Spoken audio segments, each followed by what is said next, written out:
Okay, sorry. Now we're back on YouTube, not just Zoom. So, yeah.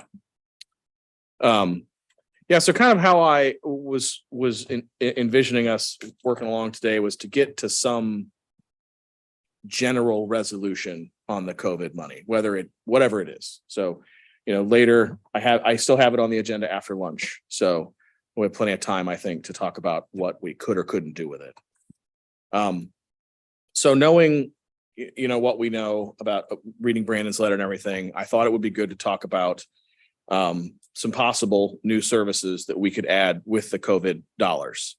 Is this the only thing we could do? No. There's, as Brian mentioned, there's tons of options, but I wanted to sort of try and focus them on some that we have heard might be useful. They could be these things we talk about. They could be something else. The general concept, and this is also flexible, but I wanted to give us, some sort of framework to talk about.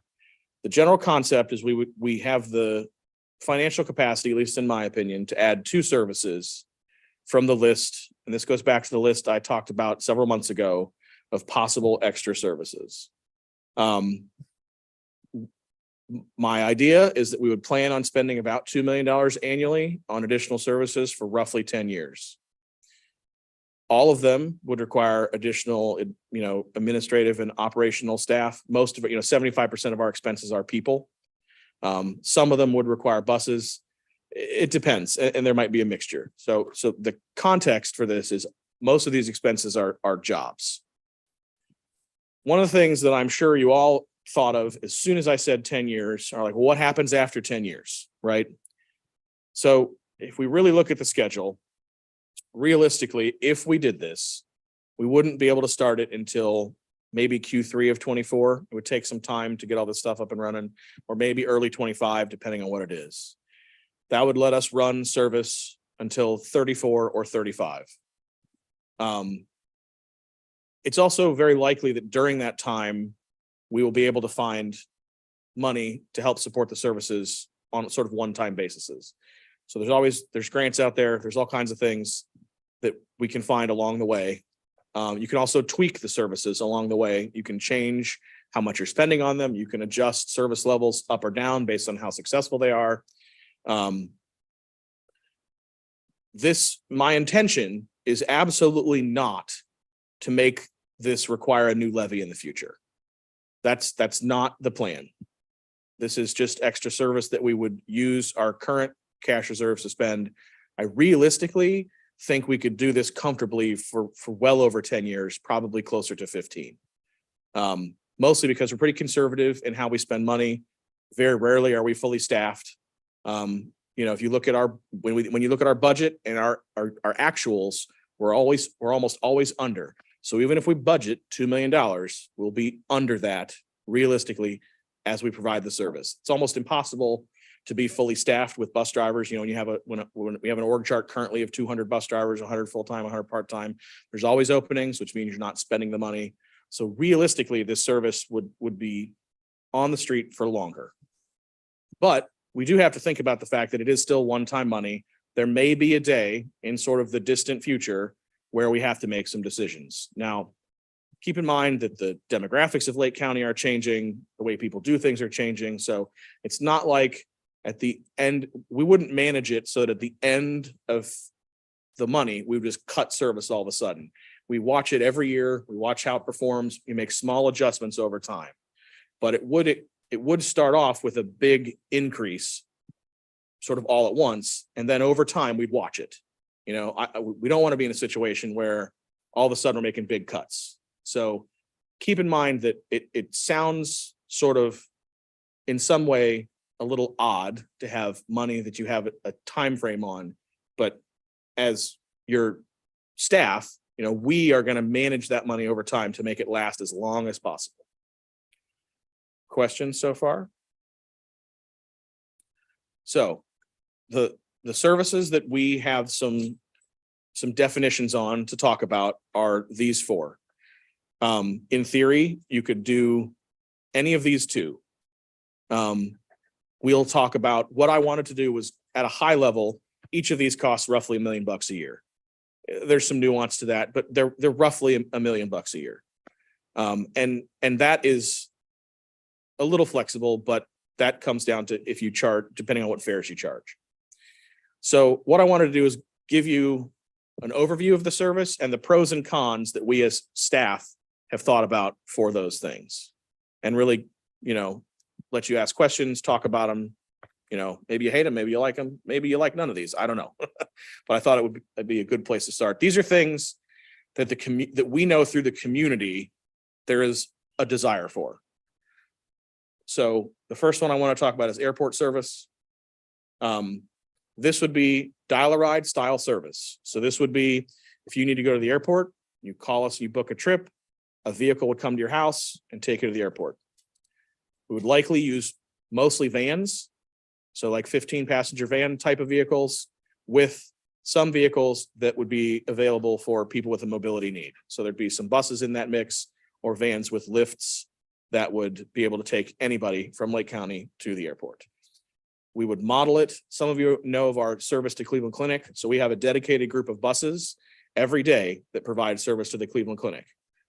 And it would work in a kind of a similar way. There's a little bit more structure to the Cleveland Clinic service. We don't let a person pick any time. It's in increments. So this would have slightly more structure than dial-a-ride, but still have enough flexibility to meet the needs of users. It would not be a dedicated service. Like if you asked for a trip and someone else asked for a trip at a similar time, you would be grouped with them. You go down as a group. It's not private bus service. You would be intermingled with other people that had similar schedules as you. We would need an upgrade to the website to be able to schedule that correctly. So you can schedule your bus online now, but the current system is really designed for regular users of dial-a-ride. The first time you interact with it, you have to call us and get a customer number. It's not a great way to try and manage airport service. I wouldn't want someone to have to call us to get a customer number to then be able to book a trip. This would be a little more, this doesn't have the same complexities as regular services, funding sources, and there's a lot more complexity in regular dial-a-ride than there is in this. This would be a very much sort of it'd be like booking a flight. We know where you're going. So all we need is your address. In dial-a-ride, we need to know where you're going, where you live, where you are, sometimes a third leg of your trip. There's a lot more information you need when booking a dial-a-ride trip than booking an airport trip. We would envision this as a 24/7, 365 service. That does pose some challenges for sure, but I think it's, if you're going to offer someone trips to the airport, how do you say when it can happen? I mean, I guess you could, but that to me makes the service sort of less valuable. If you can get to the airport on us, but you can't get home, it's kind of, it would be a half measure. So we would envision running it all the time. What do you mean all the time? All the time. Continuous person there? Down there? Or? No, the buses would only go if a trip was booked. Okay, so how do you handle cancellation or a late flight? If a flight was canceled altogether, the person would need to communicate with us what their new return time is. But if a flight was late, we would have someone paying attention to that. And we talked about having a threshold. If the flight was, say, an hour late, maybe the driver sits at the airport and waits. If it's more than an hour, maybe the driver comes back and another driver is assigned, but we would still pick them up. Okay, so on Friday, I take the bus down. You guys pick me up at 3:00 in the morning, drop me off at 4. My flight gets canceled at 6 when I was supposed to take off. Oh, in that case, you would call us. Depending on what you were doing as a customer, we may come back and get you, or you may, stay at the airport. It would be the same. We use the same type of principle with downtown service. Okay. So we have guaranteed ride home for Cleveland Commuter Express. So if a customer takes a commuter bus downtown and they have a family emergency at like 1:00 and there's no buses, they call here, we dispatch a dial-a-ride bus to take them home. We track how often they use it so that if they abuse it, we have a conversation with them. They're the same style of thing where we wouldn't just leave a person stranded. Okay. And I didn't think you would, but yeah. There'd be logistical, there would be logistical challenges with it. So one of the questions I had is, since there are many companies that offer this service, is this viewed as competing with private business? at all? It could be. I think that And who makes the determination on that? Is that like the FTA, or how does that work? Or does a business have to file a grievance? It just seems like this is, you're taking a car service model and you're adding a couple potential other stop, if you will, to pick up another family on the way to the airport. yeah. If we create this as a standard service offering, the federal government won't get involved. So it would be up to the board to decide if they felt comfortable with it or not. What you're describing, how you're envisioning this would work. Well, Donna, can you hang on one second? Was there more to that answer? Not really. I mean, it's that if we create a public service that operates open to the public with the barriers we put on any of our services, then the federal government doesn't opine on it. Okay. Okay, I think. May I? Yes. What I started to say is what you're describing is almost eerily to me similar to what Super Shuttle used to do for airport and between airport and home runs or businesses. And Super Shuttle, at least in Florida, has gone out of business pretty much because of the pandemic. There used to be one called MERS in Orlando. But when we're there, I don't know if it would be useful or not to brainstorm a bit with someone if you could talk to them, but it might be interesting because they are also doing this. Yeah, I mean, this model is not unique to the world. It's the same, as you mentioned, as Super Shuttle used to use. It's not quite car service, but it's also not scheduled fixed route service to the airport. So it's in the middle. And the reason that we thought of this and put it on this list is mainly because there's no accessible option to the airport at all. I've tried. I've called. I've looked. The people that on their website say they'll do it won't do it. You call them and they say, "Oh, we don't do that." You call the airport and the airport taxis won't do it. There isn't a wheelchair accessible vehicle that goes to the airport from Laketran. There just isn't. The funny thing, when you try to get something like this in Cuyahoga County, they say we don't come into Lake County because Laketran does everything. Yeah. I've heard that way too many times. So there is a gap for sure. We can put guardrails on this service in lots of ways that say who can use it if we want to. It can be only for seniors, can be only for people with disabilities, it can be for anybody. We have a lot of freedom in that. So these are from a staff perspective. I thought it would be good to give you our pros and cons. So, like I said, it fills a very significant need in Lake County. There's limited affordable options for ambulatory people. There is car service, but you're talking over $100 a trip, right? You're $200 round trip for most car service or more. So it's been a while since I've used, there used to be a couple shuttles that ran all the time. It's been a long time since I've used them or even tried to use them. You're saying there are a couple that do it now, couple services? Shima Buick or Shima. Car services. Yeah. So Shima will do car service. Mr. Lim, they'll do traditional like black car, you pay for yourself to go to the airport at a rate of around 100, depending on where you're at, around $100. Is that what it is now? Holy cow.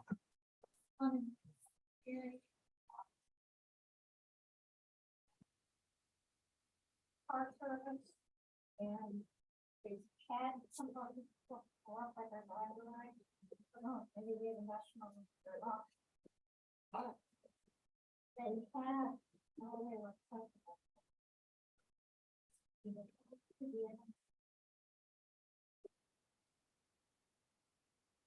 Yeah, they're like Vitalone's, A1 Mr. Limo, Shima, they all will take you to the airport, but you're paying limo rates basically.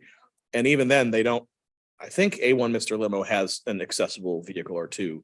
I don't think Shima does. I don't know about Vitalone's, but it's not like there aren't options. There are options, but they're they could be prohibitively expensive for a lot. Maybe Shima. I don't, if they have an accessible vehicle with a wheelchair lift. I don't know, never had to use one, so I don't know. Yeah. But they're not $110. How much is a one-way trip? One way is, I think it was 60, something like that. Now, of course, you got to give the driver a tip, which is included in their fee. of Sure. 10 Yeah, I mean, I take Shima from my house to our golf outing every year, and it's always $90 to go a mile and a half. It was, So I use Shima to go from my house in Willoughby to Pine Ridge Country Club for Laketran's Friends of Laketran golf outing, and it's $90. And do you have a drinking problem? No. But we take a Suburban and for me and three of my buddies. So yeah. So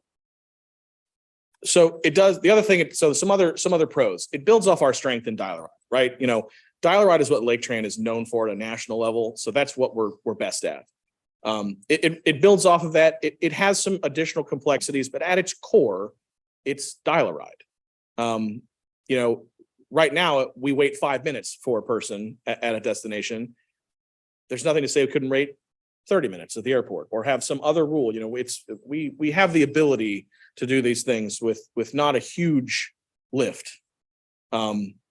One of the things that we staff think is valuable is it does connect us with a different market of people than we traditionally use in Lake County. So, we tax basically everybody, but our services are limited to a certain cross-section of the public. This connects us to people or provides a service to people that we wouldn't necessarily touch on a regular basis. Because we have the program in place that allows us to use non-accessible vehicles, you can reduce the cost of this quite a bit by using a van over a bus with a wheelchair lift. And another one, is we are a trusted provider, right? And that's a big deal to a lot of people. People know us, they trust us. Even if you try and take Uber and Lyft to the airport, which is still, you're talking a $75 trip. I assume many of us have had experience with them, and they can be unreliable, and the people driving can be people that you don't really want to take an hour ride with. There are some people that are great, right? But you don't know that. You don't know what you're going to get. And so, with Laketran, you know what you're going to get. You're going to get highly qualified people that are well-trained and treat people correctly. So those are our staff pros. Here are the cons. It does require dedicated staff and management. I mean, you can't fold this into dial-a-ride. It's a lot like dial-a-ride, but you can't put an airport driver and have them do one airport trip and then picking up someone in Lake County, because the logistics of that are very difficult. So you do need dedicated folks. It's not efficient. With dial-a-ride, we're taking short trips many times, and we can get people on and off the bus pretty easily. And we can collaborate, what's the word I want? We can commingle trips a lot more easily on dial-a-ride. If you're the only person going to the airport at a certain time, it might be that ends up being a private bus, not intentionally. So it's not as efficient. We'd have to have a new web page. We'd have to be able to take payments, a whole process that we don't do as much right now. And the 365, while I think we would have to offer service like that gets into all kinds of complexities as to how you manage people. So there would be some challenges there. One of the bigger ones we were talking about would be maintenance if you had a vehicle problem, and really customer communication. I don't want to run our customer service office 24/7. That's kind of a big lift. So we would have to figure out how to use probably some kind of call service or something where someone's on call, or we would have to create an internal process for how to manage that, which would be a challenge. I'm confident we could overcome it, but there would be a challenge there. One of the things is it may be difficult, especially in the beginning, to balance and predict how many people you need. This is a service that while it's very like dial-a-ride, I can't predict how many people might use it off of day one. So it would be harder to predict and potentially balance. Now, we did in our last union agreement create a position we call a flex driver, which is designed to be a driver that is not full-time or part-time, but they only work when you need them. And they work based on like filling out a schedule with an app. We haven't quite gotten that up and running yet, but that would be a great way for these folks to do business. And then, as you all mentioned, there are going to be scheduling challenges with flights, with delays and cancellations. It's inevitable that there'll be challenges with that. But that's also why you need dedicated staff and management to handle it, because trying to mix this into what we do every day would be hard. Now, if you knew you didn't have someone doing airport service, you could easily put them into the dial-a-ride system. So you're not sort of just having them sit and stare at a wall, but you'd have to know they didn't have trips for that day or for a certain period of time. So there would be some efficiency gained by putting them into dial-a-ride, but in general, it's not as efficient of a service. When they used to do the medical runs, they could be commingled with dial-a-ride on the return trip from Cuyahoga into Lake.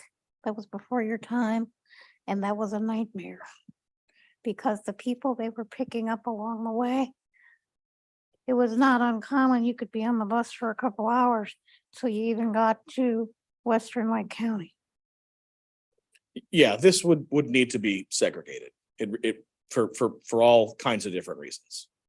And you still largely have the medical runs segregated, correct? Yes. So, questions? I have more general comment. I think it's interesting. I think you're right. I do think there is a gap there. When we go away for the weekend, if we park at the smart garage, because we can walk across the bridge, and with a toddler, it's very easy. I think it's like $22 a day now. But our experience with using a car service in the last couple years, when we were going away for a couple weeks, resulted in them showing up in a Suburban without a car seat and saying, well, just hold the baby on your lap. And I was immediately told that is a terrible idea and we are not doing that, and proceeded to load Gina's car with the luggage. So I think there is a gap here. I'm logistically overwhelmed on how complicated this is. And my only concern is this a Laketran thing? Is this a private business thing? I'm struggling with some of that, because at what cost would this service be? There's a lot. I have more questions than you have answers today. I understand this is just to talk about 4 things at a high level, but this sounds very expensive. Yeah, From both the implementation here and for someone to use it. Yeah, that is a good point that we have had some talk about is, this isn't something that's going to cost $250 a trip, right? This would need a higher fare. Our, sort of back of the envelope thought was $20 a person with a cap of 50. If you have like a family or something, that's, throwing a dart at a dartboard. That's not necessarily what it could or shouldn't be. And there is some, there is that sort of, is this stepping too far into the private business realm is the conversation that's a good one to have. Airport service from a transit system is a very common thing. This blend of it is less common. And when you say this blend, you mean people not going to the Menor Park and Ride, leaving their car? You mean picking people up at their door and taking them door to door? Right. Now I say that, but if you live in Cuyahoga County and you have a disability and you're close to an RTA bus route, they'll do exactly that. They'll use paratransit, they'll pick you up at your house and they'll take you to the airport. It could be a normal trip that they do on a regular basis. So it's not like we'd be blazing a new trail of something that a transit system has never done. But this model is a little less common. So I'm sorry, Gary. So why do this? What appeals to this model for you as opposed to doing the traditional go to a dedicated place and everyone gets on the bus at the same time? Just because then it limits when you can use it? So, let's think of it from a user perspective. If we ran a bus, let's say every hour to the airport, there could be times that bus has nobody on it, but you don't know if you're going to pick someone else up at the airport. So like any fixed route bus, you run it with the assumption that people will ride it. I worry that airport service, the demand isn't high enough to do that. And that's a more traditional way of providing a service. Right. That's why I said that. I think it would result in a lot of waste. Okay. we have some indoor transit centers now. Could it be started that way where you would go there and park your car in a Laketran lot and then proceed to the airport on a Laketran vehicle? That's what he just said. Yeah, I mean, but then if a person has a mobility challenge, then you'd be getting a dial ride to the transit center. And I mean, it would result in, then you have 2 trips, and I don't know if it would be worth the effort. Well, I would be a fan of that, to tell you the truth. But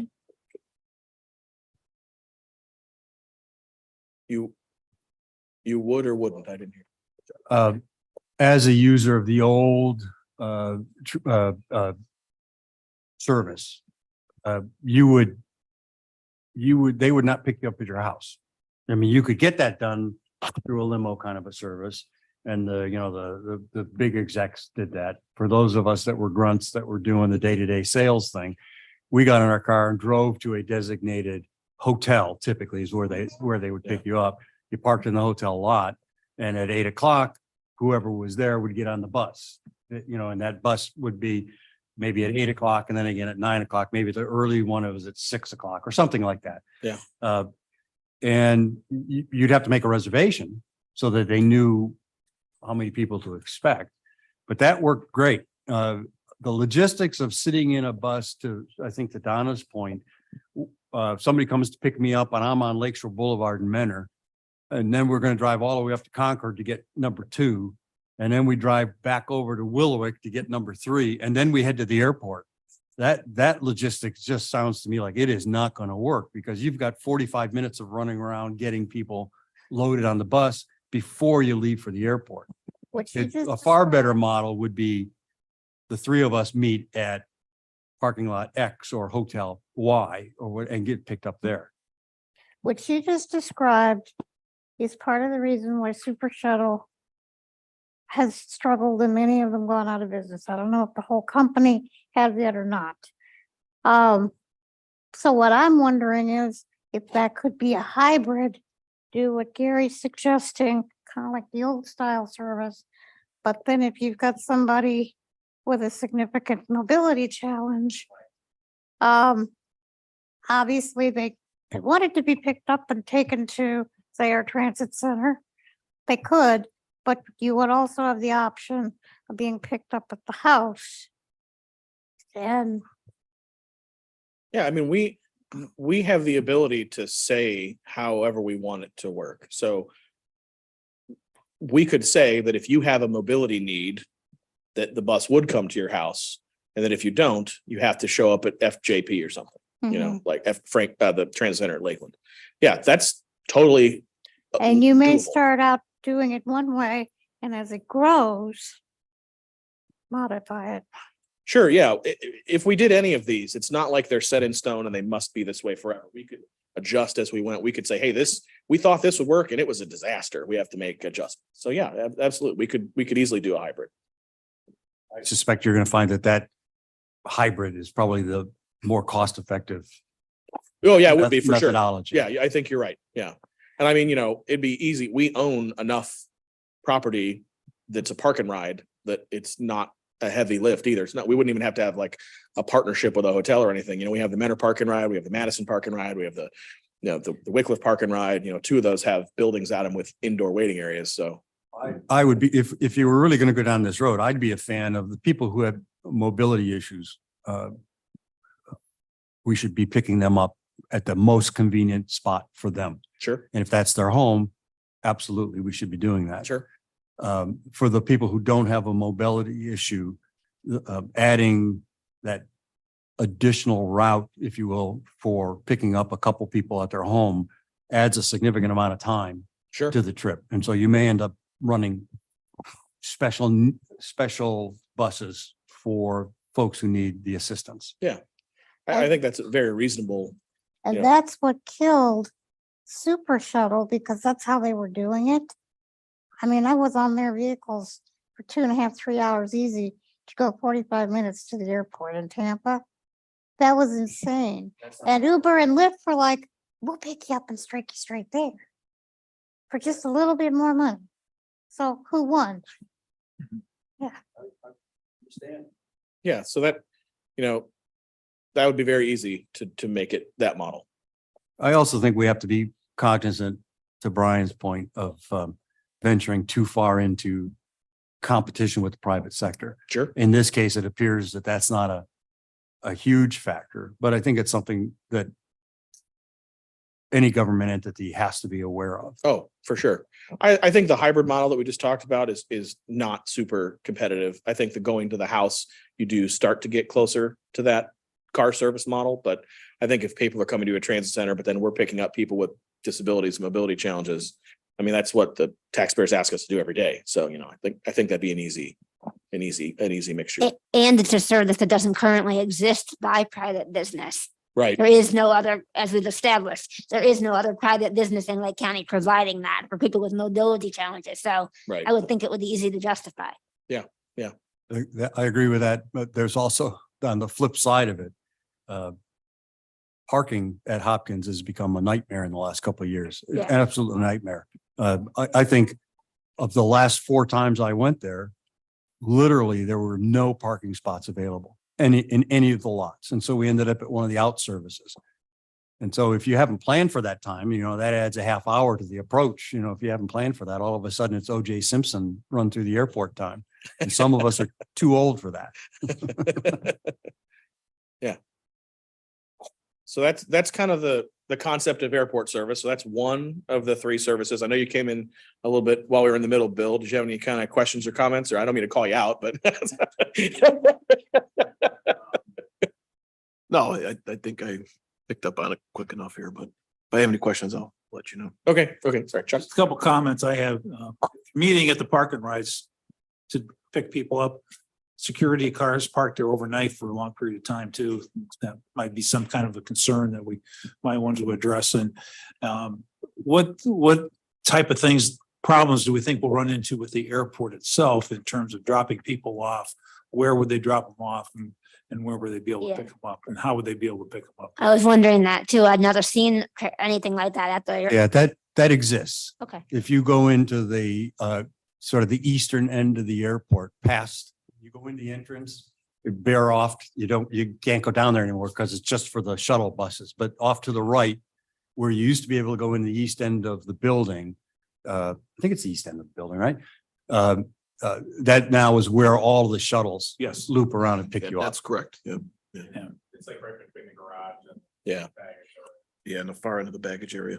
Yeah. So we would work with the airport to become able to get into that area versus just in the masses. We would have a conversation like, here's the service we want to run, how do you, where do you envision us coming? Ideally there'd be some kind of signage or something that says this is where we will be, kind of like they've done for Uber and Lyft. I imagine they'd put us that same area, but we would need to have a conversation with the airport about how they would want us to interface with them. Cause I'm sure they would have a very specific idea of what they would want us to do.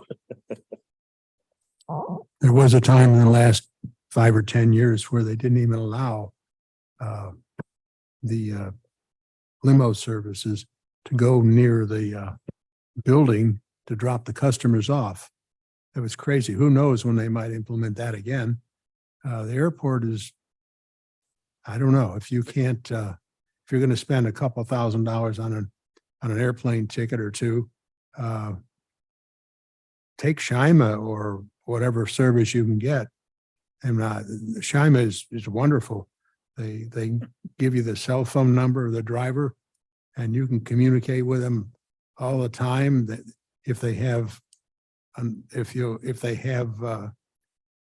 scheduling system, you may get dropped off by one driver and picked up by another and those kinds of things.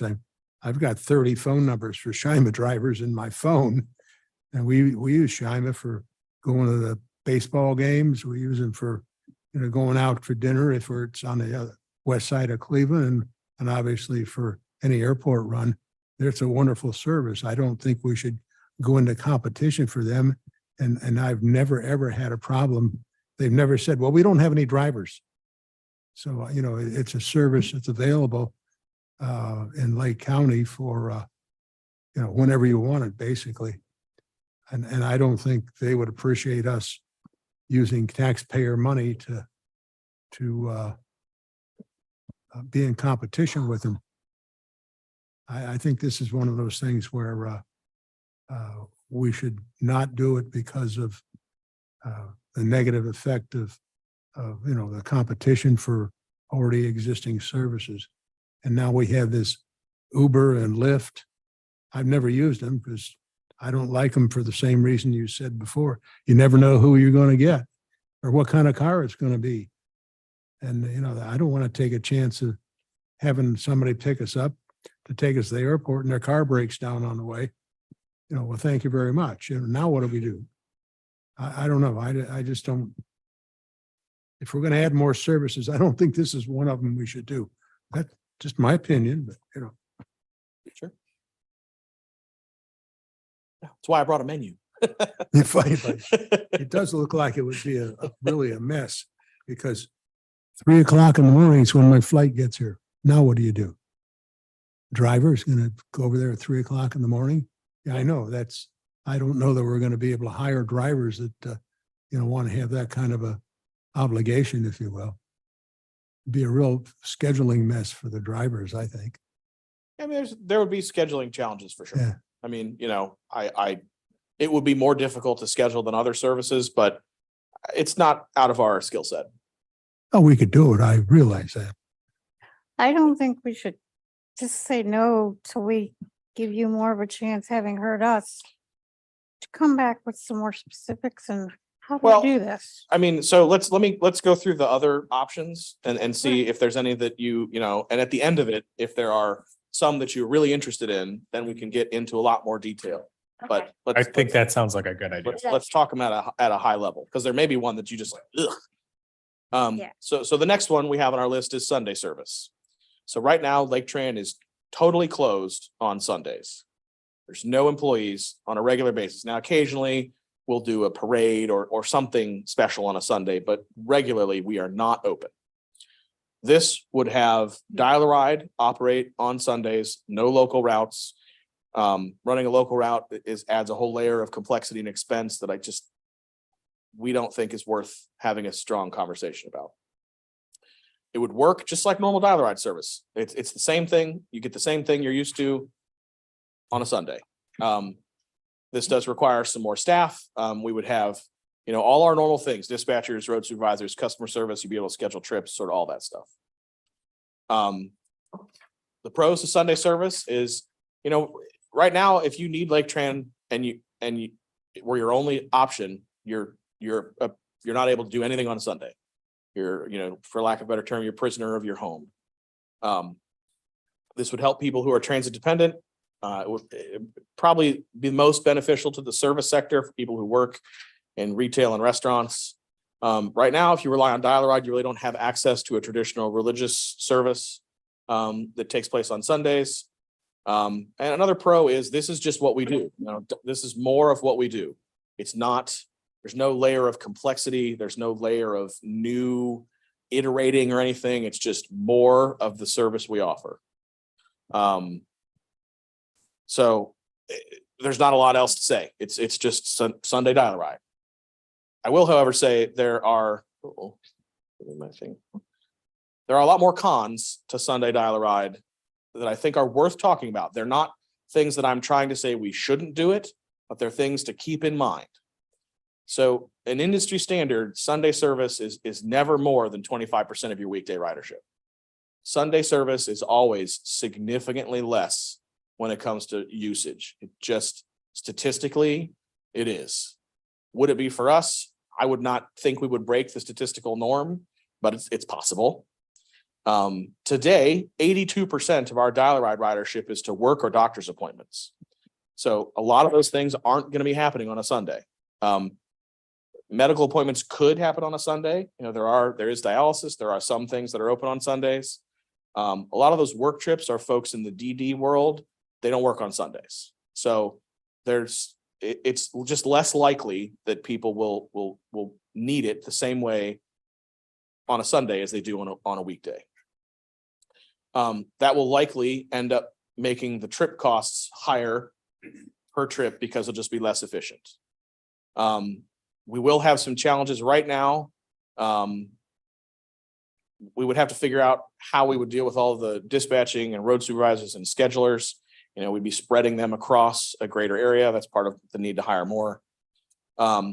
Cleaning and hostling, which is what we call cleaning a bus, would be a little bit of a challenge because you're not going to run the full fleet.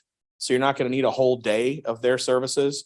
Those are really difficult jobs to hire now. And then trying to have them work a part-time schedule would be even harder because they wouldn't need a full 8 hours to clean buses.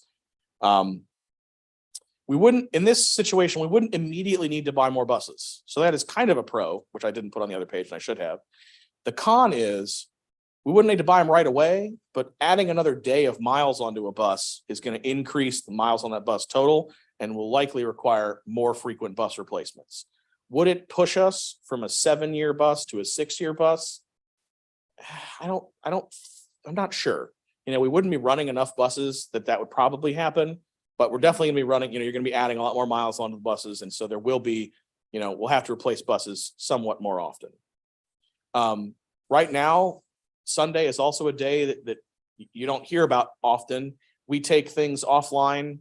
We take the technology offline. We take the building offline. There is a decent amount of maintenance that happens on a Sunday. We don't really communicate that to anybody because on a Sunday, it doesn't affect anyone. Being open every day of the week would mean that when we have to take anything offline, it would disrupt service in some way, whether that is technology or building systems. It would be a disruption to people using the service or employees. Might not disrupt the service, but it would disrupt the employees. So we'd have to be much more cognizant of how we schedule those things. And it may limit how we can kind of do those things. And the last one that was probably the number one thing that people said is our current employees know when they work here, they don't have to work Sundays. This would change that dynamic. We would have to make people work on a day they're not used to working. And we would get some kickback. You know, I had a lot of staff that said we would get kickback from the union. You know, their contract doesn't say they don't work on Sundays. So there's nothing that prohibits us from having them work, but it would be, you know, another layer of sort of challenge. So there's some big cons that people, you know, right now are prisoners of their house, but Sunday service does have there's a lot of pros. Sunday service does have a lot of cons that go with it that are sort of almost a little nitpicky, but they're things that are important to take into consideration when we think about adding it as a service. So that's a lot of me talking. Questions? You just talked us out of it. It wasn't my intention. It's just to think about, you know, all of the things that go with it. Just taking one of these things of the technology upgrades, couldn't that just be done like in the middle of the night, like between like, you know, midnight and 4 a.m. or that's still not operating time? Yeah, some of it we could. You know, sometimes we take the system down for longer than that span of time. So we could potentially move some of it to the evening. It still affects customers in some way. You know, the last buses come off the road at right around 9:30 now. So we could kind of start at 9:30, but we'd have to be done by about 3:30. So there'd be ways we'd have to adapt and change. That issue is going to rear its ugly head if you do the airport service as well. That's true. Yes. So I mean, I think there's a lot of benefits to Sunday service. There's just some cons that we need to be aware of. And, you know, our intent wasn't to say, don't do it, but there's just more to think about. Any other questions? Move on to the next one. Sort of similar to Sunday service is late night service. We run Dial a Ride right now until 9. It's been very well received. We do get requests for late night service for second and third shift folks and for people coming home from if they want to go out to dinner or something like that. Now, running till 9 o'clock, we've taken care of a lot of the kind of dinner conversations, but we still have people that, you know, are working third shift and have no transportation. Current service ends at 9. So again, kind of like Sunday service, more of what we do every day. This one, the pros that we thought of as staff, it does provide a way for second and third shift employees to get to and from work. It helps industry workers, or service industry workers, get home from late night shifts, which they don't have an option today. It could provide a safe way home from bars and events for people. I don't know how often someone would really use us for that reason, but it would exist. Again, this one connects us with some segments of residents we probably don't interact with often because of the time. And we probably could do a lot of the service in non-accessible vehicles. We, again, kind of like Sunday service, be lower ridership. So using non-accessible vehicles could be a way to do it for a lot less money. Cons, dial-a-ride is the most expensive way to move people. That should probably be a con for a lot of these, but it's likely that trips will be less efficient than during the day, because again, this just isn't going to be as heavily used. It probably would require, it would be a higher cost than regular weekday service, because to run, full service, we have to have all the things we usually have open: road supervisor, customer service, all those things. Again, just like Sunday service, fueling and cleaning buses would get a lot more challenging. If the bus runs right now, the buses are done at 9. We have time. Our cleaning guys really start at 11 in earnest, and they get everything ready for the next day. If stuff's coming in at 2 a.m. in the morning, you're going to have cleaning challenges of, that bus might be being cleaned when it would normally be on the road on a weekday. So there'd be some challenges there. Maintenance does rely on those hours. Keep in mind, our maintenance department is open until 1 at night. So they use some of this time to do maintenance on the buses that are harder to acquire. So it would interfere with their ability to access buses. If we had drunk people on the bus, the bus drivers, of course, don't love that. I don't know if there'd be that many. And again, with your current employees, closing at 9 a.m. Or 9 p.m. is nice. And really, that's a downside of all these things, having employees work more. But yeah, this one would require some negotiation with the UAW. Working overnight is in our contract. It is defined. Currently, it doesn't affect us because we don't have anybody that gets into the overnight description. We did that very intentionally. But there is a pay increase for anyone who works what is considered overnight. So we would have to kind of talk with them and assume some higher costs to run overnight. That would also, to Gary's point, be a little bit true in airport service. If they met the criteria, there's a very specific criteria, so it may or may not meet it depending on how long they worked for. But something to think about. Questions or comments on that one? Yes. Sure. We've just started here in the last few months, the late shift in both dial ride. Do we have any metrics on how many people are using that, both dial ride and the local routes? We do. I don't have them with me, but we do. Okay, because I'd like to see that, because I know the feds are paying for that. And we get Yes, yeah, okay. And how long is that good for? 5 years. 5 years, okay. Well, in theory, 5 years, as long as they keep the transportation authorization bill the same. So it could go on for much longer. Well, I think we should take a real critical look at that before we even consider till 2 o'clock in the morning. I mean, that's a little, I don't know. Sure. Yeah. Sure. When we originally had what's commonly referred to as late night service, the last pickup was 9 to 9:30, whereas today it's 8:30 to 9. But at 9 to 9:30, and I believe the route by Laketran was slightly later. So within the parameters of the ADA service area, that one potentially did run a little bit later for a dial-a-ride bus. And the further into the night they went, the greater the drop off was.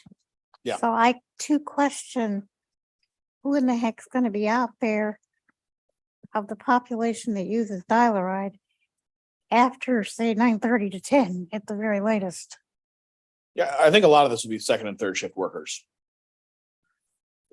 which we don't interface with much today. would there be another way to serve them to help the employers without going full on late night service? If you don't know the answer, I don't mean to be putting you on. the Yeah, I spot. don't, I'd have to think about that, but I Yeah. mean, that's part of why we suggest using, smaller vehicles and stuff, because Right, if we were to do this, we would expect the users to be workers. So, could we run it without some of our normal support things? Potentially, maybe a road supervisor's on call. But there'd have to be some support for the bus drivers out on the road. So we could maybe do it at a scaled back way, but we'd have to be careful we didn't scale back too far, that there was no support for the drivers. I understand that. I know there's a need. I'm just questioning if there's a way to address the need that is out there and we're well aware of versus going full-blown late night service. At least Yeah. not to start. Well, all these things again are not meant to be rigid. They're meant to be, we have a conversation about them and just like airport service, maybe there's a middle ground that is more attractive. Exactly. Sure, go ahead. So you have All one these more? are, You have one more service option? Yeah, but Chuck has. all these are dial-a-ride services, right? So they got to call and make appointments, all four of the services that we're talking about. Yes, Okay, so we know the employee or who the rider is going to be, so yes. safety for the driver and employees is concerned, but not a real high level concern. Yeah, I mean, it would be the same level of concern we have now. So we would know who the person is and they would have an address and all those stuff, but Yeah, there's always a risk, for any transit employee, but it wouldn't be, but it wouldn't go high, it's not going to go higher than what we're used to at this point in time. it shouldn't. Some of those people we don't interface with now that are third shift and second shift workers, I wouldn't think would pose a threat. But they could, I don't know. I don't think so. Well, it's not like picking just somebody up off the streets. Yeah, Which could be another advantage to not having a local route. Would be an advantage to not having a local route run at that time, because that would be much more likely to just, pick up anyone, including Right. those who could want to create trouble. yeah, yeah. So last one I want to go over in a little bit of detail is same day dial-a-ride service. So right now, dial-a-ride requires people to make a reservation 1 to 12 days ahead of time. That works well, but the modern world is deviating from making reservations. People want things now. They don't want to wait to make a reservation. To do this, we would need to dedicate some buses to it, and they would be sent out into the world with no advanced reservations. They would essentially, this is if you build it, they will come type of model. It would be a lot like Uber and Lyft, where we would have some kind of app, or you could still call, but it would be, an on-demand. You can see how far the bus is away, and you choose to take that trip. And we would do it most likely with some smaller vehicles, but there'd also be, you'd have to have buses out on the road because they'd have to be accessible. We'd have to have, one of the limiting factors of this today is software. The current software doesn't support this. Most transit systems that do this by having 2 software platforms, which I am very much against. You have an account that lets you ride same day. And you have another account that lets you ride in advanced reservation mode, which I think is silly. I think having a customer have to have 2 accounts, potentially 2 cash balances, is sort of just dumb. If you're going to interact with us, you should have 1 account. I can ride today or I can ride tomorrow, and it shouldn't matter. In our industry, that is a software barrier today. There's lots of companies that say they're working on it. We would probably have to push them along and get them to develop that quickly by potentially doing an RFP to make it happen. I don't know why our industry is like that. It's very frustrating. Hopefully we'll find some people that can help me at APTA. So one of the things that's important to understand is, and I think this isn't a con, but I want to talk about it here, is this. So right now we have what's called planned capacity. All the buses, when they leave here, have a plan to use them as efficiently as possible. Our scheduling department and dispatchers make sure that the bus is used as efficiently as possible. This service relies on extra capacity. It relies on a bus waiting for a person to take a trip. You don't have the same ability to plan it and maximize it ahead of time.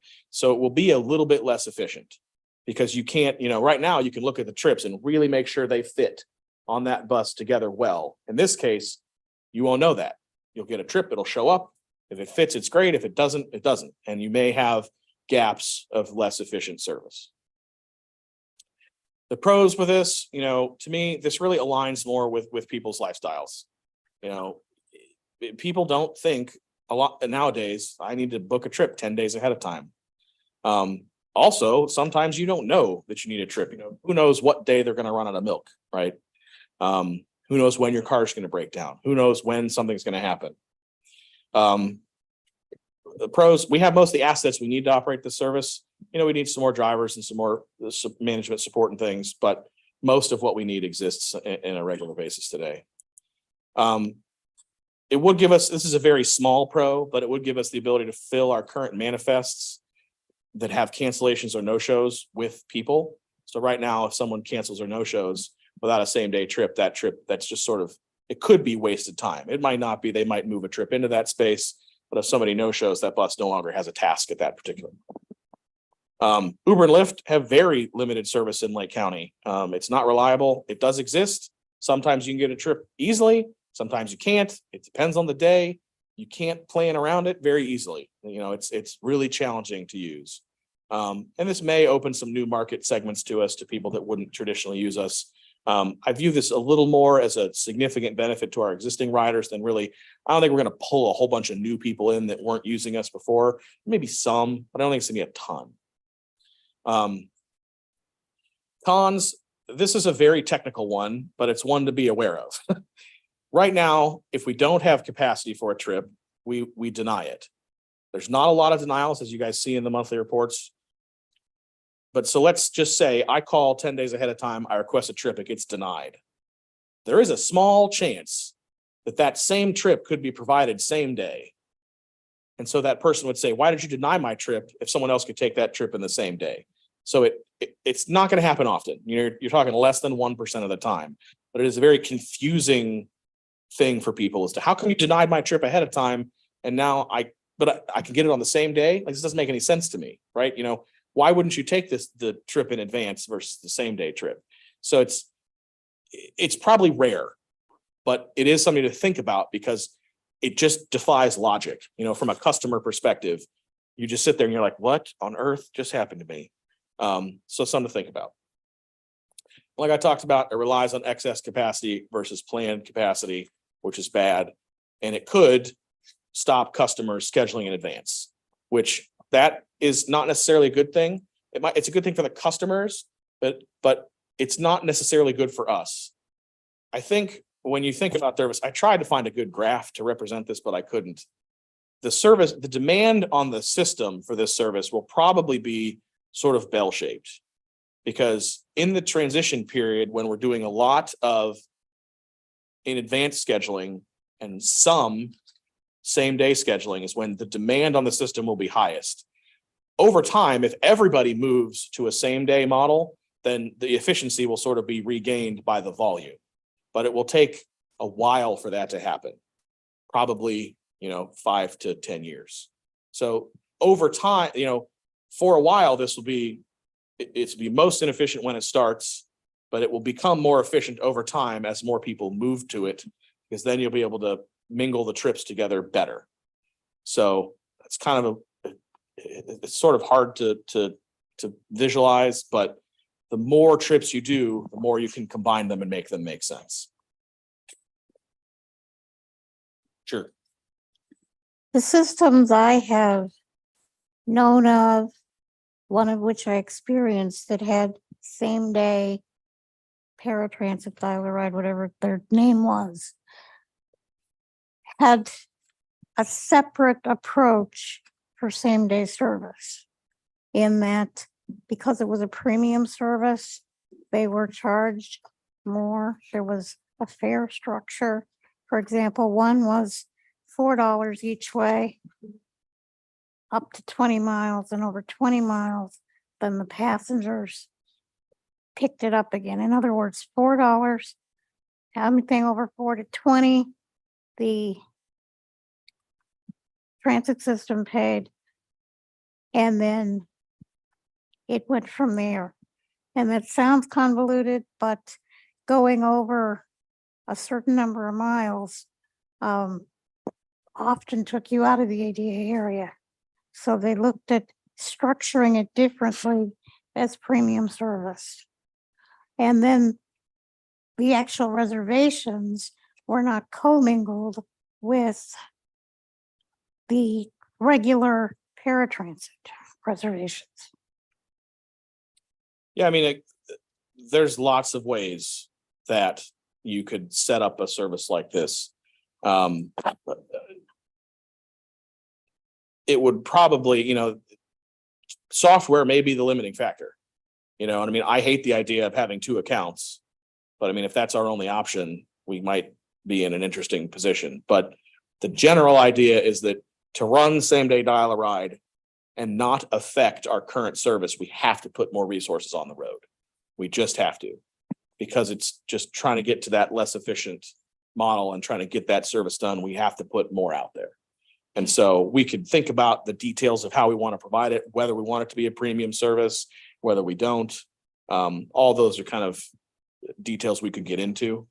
But I think, the reason we put this one on here is this is the way society is going. Absolutely. When you think about Amazon and all that stuff, and the fact that, it can be difficult. I mean, Kim and Donna can probably speak to this more than anybody. You can't do something on a whim. You have to plan ahead of time. And the closer you get to one day, the harder it can be to schedule. So sometimes it's even that you have to plan a week ahead of time. And I mean, that can be tough. Just to give you context, not to cut you off, there are certain rides that I plan up to 2 weeks, because with the weekends on the computer, you can actually do it even a little bit further. I'm constant, but the point is true. I'm constantly planning ahead. Okay, I need to go here. I want to do this. And certain things, like the biggest example I would say is like social things. Social things are rarely planned a week or 2 weeks in advance if I want to go to dinner with friends or something, so yeah. And then just to add the rider perspective, taking off my board hat and adding the rider hat. Yeah, you're exactly right. Life, society is going more to the whim, but those of us that are transit dependent, it's very difficult to plan to be on a whim. I think, there's still a lot of work that has to be done with any of these plans, but I do like the concept of same day dial a ride. I think it's very interesting. People have emergencies, and I think we've beat it to death that that's the way society's going, but I think it's the way society's going though. And I also just like it for emergencies. I mean, people have legitimate emergencies that come up and might not have other alternatives on how to handle those cases. Right. So I think I personally like this service option. Ben, I have 2 questions, and Sure. they're probably technical in the weeds, just because I know a little bit more since I ride. So just tell me if they're too in detail for right now. Would you envision having a separate phone number if someone wanted to call in and do this? Would you envision, because of the wait time on the phones could be prohibitive? Sometimes I wait on the phone for an hour. That's it's supposed to be an on-demand service that goes against that. We do have more customer service reps in the vision for this.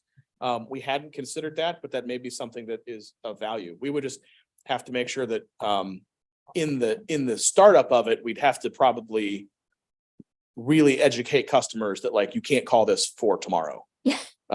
But one of the things that all of these rely on is the extra staff, and I have some staffing stuff a little bit later. But there's more customer service reps to help with that wait time also. But Okay. I don't think having a different number would be a bad thing.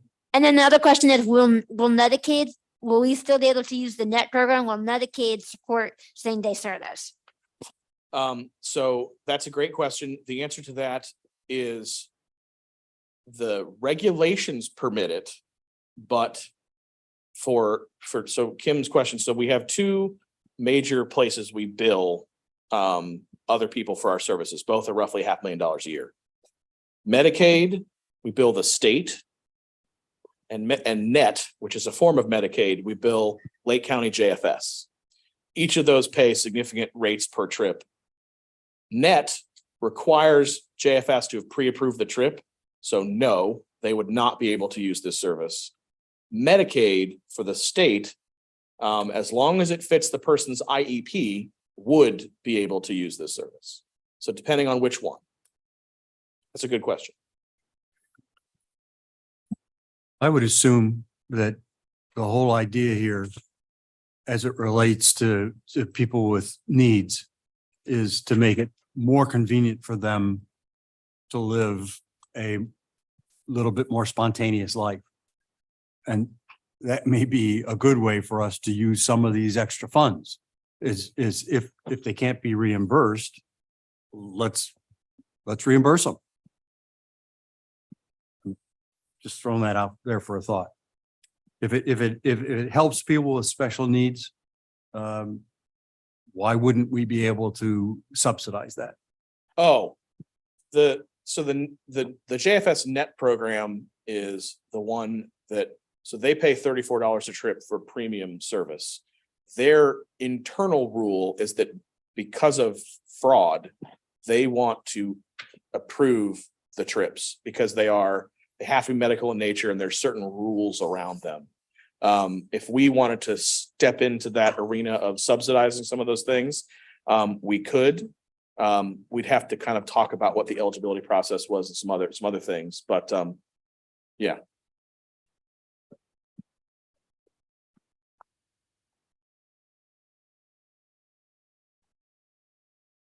What strikes me in these conversations over these 4 potential new services is that I'm wondering if under the guise of same-day dollar ride, that ultimately, once we get this going, that would be a good place for Sunday service.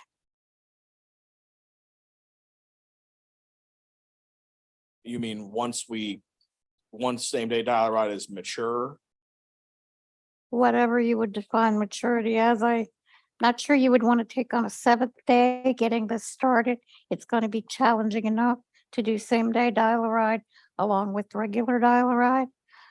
But I just question that we really need something separate for Sundays that eventually that could be built into the same-day service. Because for one thing, we've talked a lot about, at least in the beginning, until the population evolves a little more. I mean, it's, yours and Ben and Kim's generation that are much more mobile and not planning 2 weeks out than those of us who are older.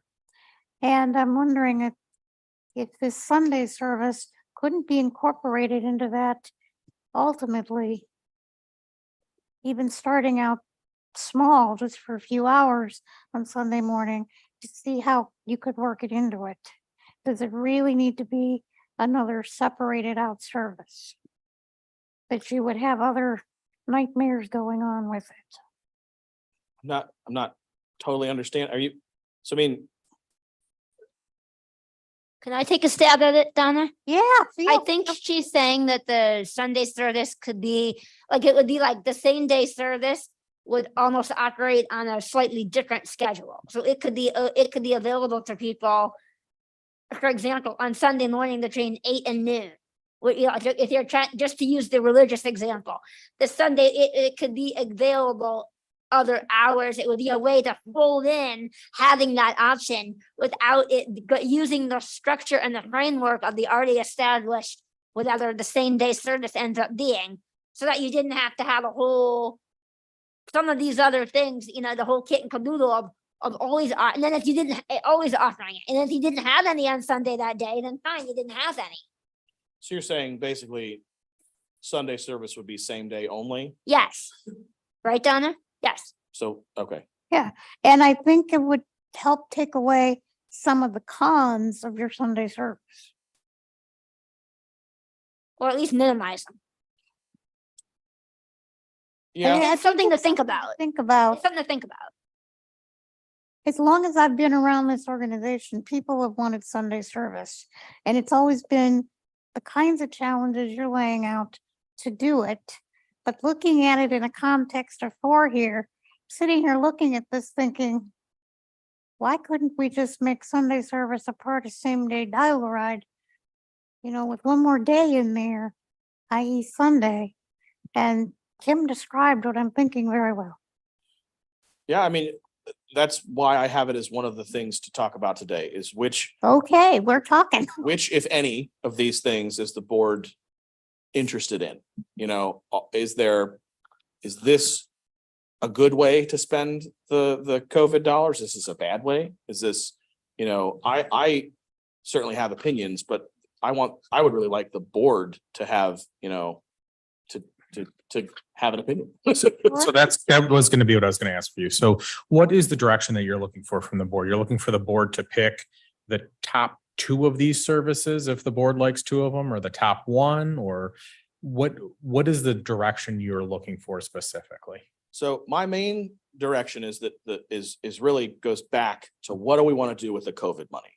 We need a plan for it. We can't, in my opinion, just let it sit in the bank. You know, it has to have a purpose, whether it's one of these services or something else. My opinion and staff's opinion is that the best thing to do with it, or our opinion of the best thing to do with it, is to run 2 of these services for 10 years or longer. And so that's what we kind of want to put out as a suggestion to the board. We think, and I mean, I'm gonna skip the lunch slide. So when I talked about this internally and said, what service as a staff, when we look at these choices, what do we think? And I had a long conversation with all my department heads. We sat, we debated, we argued, we fought with each other a little bit. This is what we think would be the best to do. Same day dial ride to us, and I think I'm hearing a lot of this from the board. This is the one that, this is almost, from our perspective, something we're gonna have to do at some point, no matter what. This is how the world is going. We think it is an important service to put on the road. Easily, it was voted number 1 by all of us. We had a lot more debates about the second one. And we landed on airport service. One of the reasons is they work well together. Why I say that is if we don't have any airport trips for a person on a day, we chuck them into same day service. You don't have to plan very much. You put them in there, that capacity is available easily for the public. You have a lot less waste by doing that. Well, that's essentially the same day argument. If you had same day dial ride, chuck Sunday service into that too. Eventually, I'm not talking about right off the bat. Yeah, We got to see how to make it work first. I mean, no matter what, Sunday service requires the overhead of opening a new day. It doesn't matter if you schedule it on the same day or in advance. I understand. Oh, They both meet unmet needs. They both build off our current strengths. I think they align well with today's world, and being able to open us to some new markets, we also think is a pretty valuable thing. And so, does it mean we're right? Not necessarily. But when we talk about this and had some extensive debate, this is where we landed. We talked about a whole bunch of things, and ultimately, we talked about fairs. We talked about Browns and Indian service. We talked about a ton of things. I didn't want to put every single thing we talked about into a PowerPoint slide because that gets overwhelming. So the 4 you see are our top 4, but these are the 2 that we would sort of propose. Does that mean we're, not open to change? No. I mean, there was very contentious debate about number 2, but number 1 was unanimous. One thing I don't see on any of your pros and cons list relative to airport service is that right now, you sort of said it here, provide opportunity to serve new markets. Right now, Laketran is not able to reach out to a lot of our population who's not traditional dial-ride users, such as people with disabilities, seniors, students, workers. When we had years ago the ability to work with the nonprofits on some of their programming, we had sports service into Cleveland in season. I think we did Cavs and baseball primarily, and the football games. It gave the opportunity for the public to see and experience Laketran. And when the charter bus rides came along, we lost that ability. And considering everybody's paying for it, I think it's valuable for them and for Laketran to be able to reach out to a new population that can enjoy the services Laketran has to offer. I'm not sure. Well, go ahead. Sorry, Chuck. Ben, through all the discussions that you had with staff and all that, and through this presentation, you talked about gaps in services and things like that. Did you guys talk at all about, I'm not sure I'm going to be used the right word here, but the demand, where we think the demand might be for each of these type of services? I mean, is one service going to be demanded more than the other ones? Out of the four, Is that just outrageously a question that you can't answer at this time? it's a very difficult question to answer, especially same day dial-a-ride. You know, I think the demand is there from every customer that they want that option. I mean, I think anyone using dial-a-ride would tell you that that would be desirable to them. Yeah.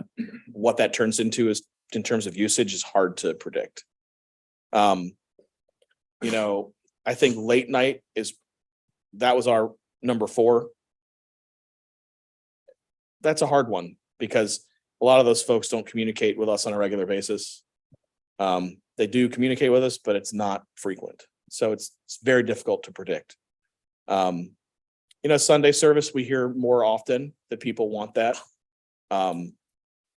We get a lot of calls, quite honestly, that people ask, you know, people that rely on us, that use us for service when they have a mobility challenge. We get calls a lot about taking us to the airport. You know, there's no way to get there. What do I do? You know, and that's our answer is we don't have one. I can see where the airport one is probably a very highly requested service because like everybody said, and then just my own knowledge, I would say accessibility to get to the airport is extremely difficult to find. I mean, Yeah. the only way you're going to do it is if you have somebody that takes you around anyway and Yeah. has that ability to do that. So yeah, but again, that was kind of a question, you know, do we think that there is a great demand? I mean, is there going to be, I don't want to try to quantify any things, but again, if same day dial-a-ride creates 100, is airport service going to create 80 or 40 or 20? Yeah. I mean, you know, rough order of magnitude. Well, and it's the challenge is like, even if the demand on airport service is 50, the effort is higher, but For the cost, I mean, Yeah. it's more of where do we think that largest gap, I guess, is that we're trying to fill? I think the largest gap is same day dial-a-ride. I think I would phrase your question just slightly different. Sure.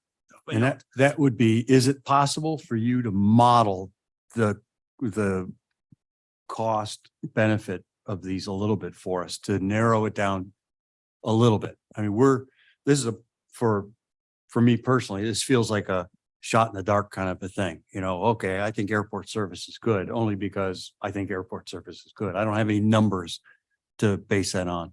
Is there any way for you to construct a cost benefit that we can actually look at each one of these and say, well, wait a second. When you've actually run the numbers, this one really doesn't look that good. It's very it's really hard to make assumptions to generate that. But, and I understand that. I wouldn't deny that, but I don't know that there's a business person in this room that would be comfortable saying to their board of directors, well, we think this is good, but we don't have any numbers to support it. And in the meantime, we want you to put up a couple $1 million. And, you know, I mean, I'm stretching it a little bit, but Sure. but this leaves me uncomfortable. Yeah, Ben, could you put together just maybe some kind of a forecast of what you think that would look like? And maybe you put some ranges in there, like, you know, if it was highly unsuccessful, I think we'd have 20 riders per, you know, to the airport per day. And if it was super successful, maybe we have 150, whatever those numbers are. And then also then look at what's our investment upfront, you know, for software or for people, whatever that would be. Like Gary said, just maybe to give us some kind of an idea what that, you know, what that would look like. That's kind of what I was thinking, because I was thinking that, you know, there's going to be a startup cost. You said the website, you know, things like that. That's going to be the same startup cost, whether there's one rider or 1,000 riders. And then you could do a forecast of low to high usage possibly, because I do think it's hard to say. I mean, my opinion could change if one service was approximately $1 million over 3 million. That would move the needle for me personally. Already told us that each one has got about $1 million in costs. So from the cost standpoint, they're all on an equal basis in my mind.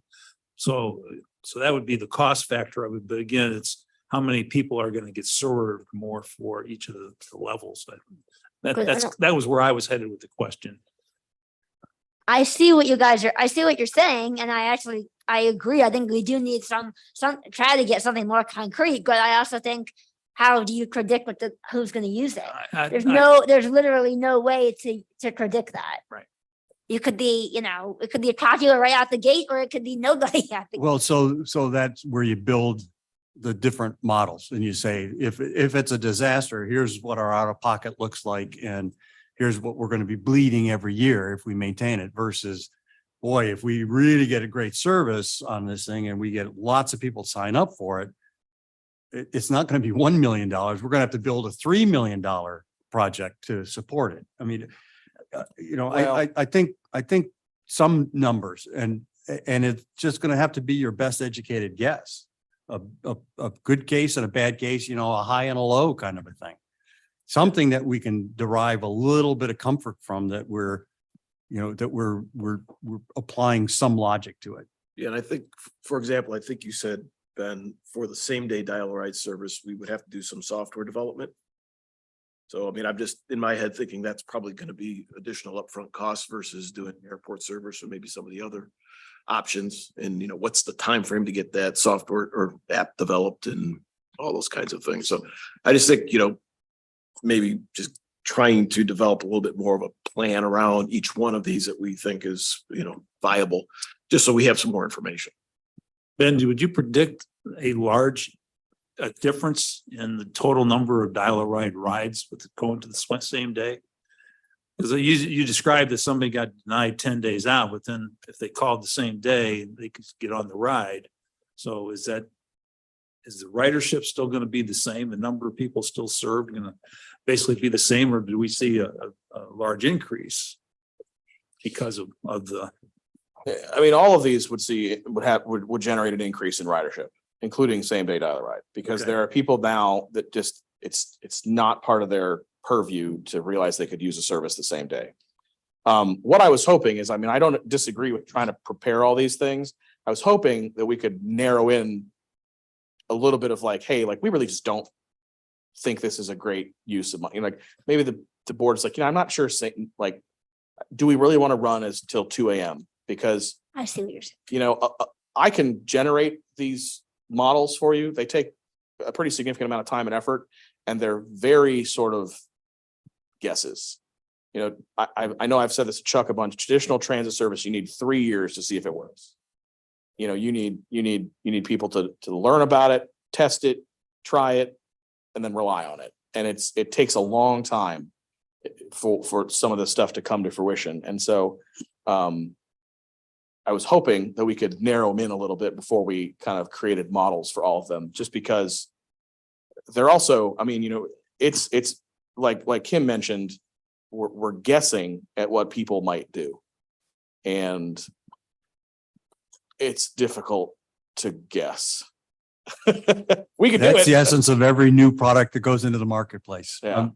I don't take this wrong. This is too harsh of a statement, but I don't have any sympathy for you on that one. No, I know. Because we all live that every day in the industrial world. Is this product? I spent $500,000 a couple of years ago and the product absolutely bombed. We thought it was this thing was going to kill it. And the market looked at us and said, what are you, nuts? So, I mean, that we live that every day. Still have to put numbers to it. Sure. But you So also, that's the difference between government and business. Government takes those kind of risks. Well, and we do have some A little bit more inkling easily. based on how dial-a-ride service has gone and the lack of airport service. And I think that we've got a little more inkling than you did with beyond the people at your table who thought you had a great idea there, because you didn't have anybody to pivot off of a similar program or service. Do I understand that correctly? And Ben, I had another question. Maybe you answered it with the 3-year remark you made. So we would run this at least 3 years in your mind before we said it's successful enough to continue on, or would you say 5 years, 7 years, just out of curiosity? 3 years is the minimum. Okay. 3 years is the minimum for any new transit service. And even then, sometimes it can take a little longer, but if you want to introduce any new service, you have to try it for 3 years. Thank you. I'd like to suggest then that you, to help bring it into focus, since you guys feel very strongly that number 1 and number 2 are the top of the list, why don't we build the models on number 1 and 2 and take a look at them? Yeah.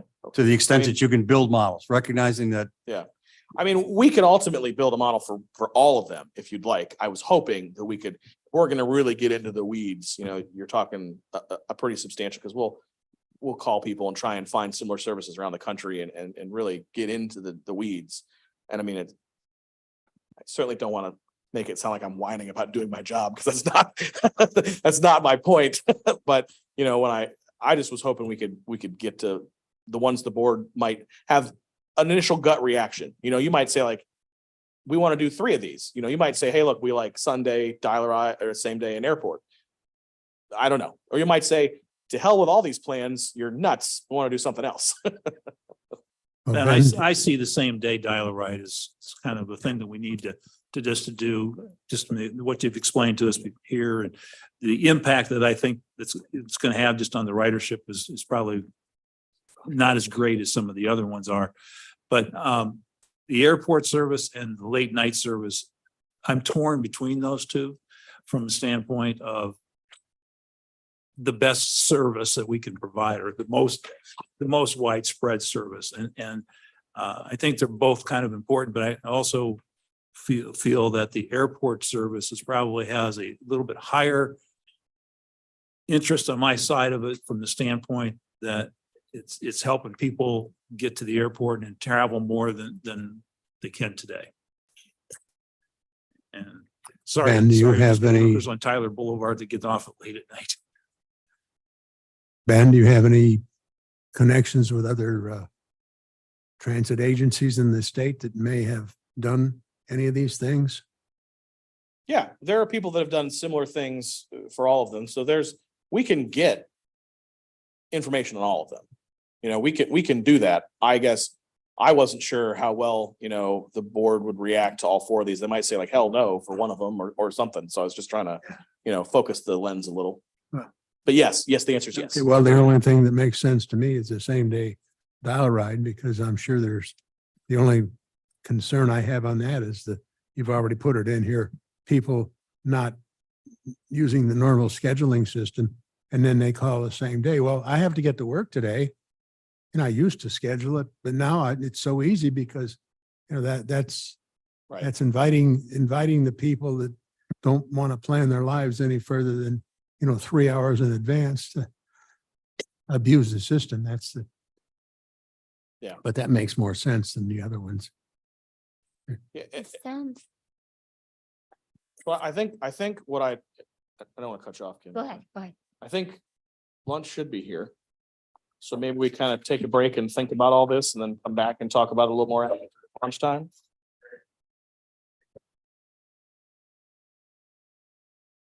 That sound like a plan? Sure. Sounds like a great plan. Thank you. I assume the food is here somewhere.